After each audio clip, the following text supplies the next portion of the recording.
nakalimang putok, nabuntis, pero di raw siya ang ama. Meron po tayong video para maalala niyo po mga netizens, panoorin po natin. Wala ka nakasaan sa akin.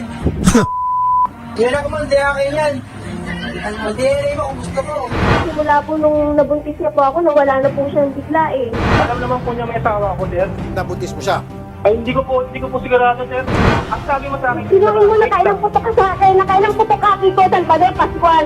Nakailang putok ka sa akin, nakailang punta tayo ng Oy, hotel noon. ikaw ang Limang beses sa isang araw ka magputok sa akin, natatandaan mo ba yun? Sir Salvador, payag ko ba kayo na ipa-DNA test kayo at yung baby? Opo, payag po ako, sir. Good. Ako po gagastos.